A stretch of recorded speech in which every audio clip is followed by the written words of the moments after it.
चिनली को उसकी बीवी का परिवार हमेशा ताने मारता था। उसने एक रईस खानदान की बेटी से शादी की थी क्योंकि उसका अपना परिवार भी पैसे वाला था, लेकिन उसकी मदर इन लॉ को उससे चिढ़ थी। वो उसे कमजोर और निकम्मा समझती थी। मिंग हाउ नाम का एक शख्स था जिसे मदर इन लॉ ने कहा कि उसे अफसोस है कि उसने अपनी बेटी की शादी चिनली से कर दी। वो बोली, काश मैंने अपनी बेटी की शादी मिंग हाउ से की होती, जो इतना टैलेंटेड है। मिंग हाउ परिवार का दोस्त था और वो भी चिनली को बिल्कुल पसंद नहीं करता था। उसने तो चिनली को उसकी बीवी चू चिंग यिन को छोड़ने के लिए पैसे तक ऑफर किए, लेकिन किसी को नहीं पता था कि चिनली कोई हारा हुआ इंसान नहीं है। पिछले 10 साल से वो चुपके चुपके ट्रेनिंग कर रहा था। ये राज सिर्फ उसके परिवार को पता था और आज वो दिन आ गया जब उसने अपनी छुपी हुई ताकत को जगा लिया। जिस दिन उसकी ताकत जागी, मिंग हाउ ने फिर से उसका मजाक उड़ाया। चिनली ने उसका हाथ पकड़ा, जोर से दबाया और सबको दिखा दिया कि वो कोई कमजोर नहीं है। उसने साफ कहा, मेरा नाम ठीक से बोल, चिनली। मदर इन लॉ ने उसका ये रूप पहले कभी नहीं देखा था। वो और उसकी सिस्टर इन लॉ दंग रह गई। मिंग हाउ गुस्से से तिल मिला रहा था, लेकिन हाथ दबने की वजह से बोल भी नहीं पाया।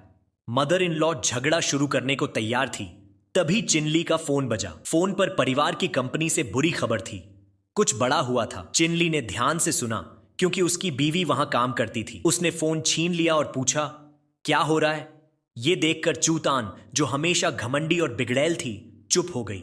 वो और उसका परिवार चिनली को हमेशा नौकर या ड्राइवर की तरह ट्रीट करते थे, लेकिन आज चिनली में अजीब सी कॉन्फिडेंस थी जो डराने वाली थी। मदर इन लॉ घबरा गई और मिंग हाउ को कुछ करने को कहा। पता चला कि कंपनी के स्टोर पर पुलिस आ गई थी।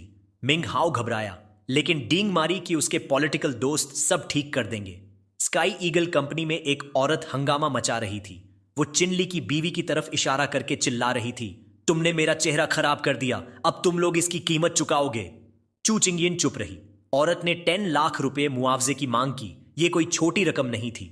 मिंग हाउ ने बीच में टपकते हुए जोर से कहा, कॉस्मेटिक्स में साइड इफेक्ट्स तो होते ही हैं, ये कंपनी की गलती नहीं है। तुम इतनी समझदार हो, तुम्हें तो पता होगा। लेकिन औरत ने जवाब दिया, शहर का मेयर मेरा कजिन है, तुम यकीनन मुझसे ऐसे बात करना चाहते हो। मिंग हाउ एकदम सन्न रह गया। उसकी सारी हैकड़ी निकल गई। वो कांपने लगा और बोला, अब ये मेरा मसला नहीं है। तभी चिनली वहां आया और सब कुछ बदल गया। उसने उस औरत से कहा, मुझे 10 मिनट दो, मैं तुम्हारा चेहरा ठीक कर दूंगा। उसकी बीवी, जो परिवार में अकेली थी, जो उसे पसंद करती थी, वो भी उसकी इस कॉन्फिडेंस से हैरान थी। मिंग हाउ को अभी भी चिनली से चिढ़ती, लेकिन चिनली को कोई फर्क नहीं पड़ता था। चू चिंग यिन ने उससे कहा, मैं थक गई हूं, प्लीज और मुसीबत मत मचाओ। लेकिन चिनली ने कॉन्फिडेंट होकर कहा,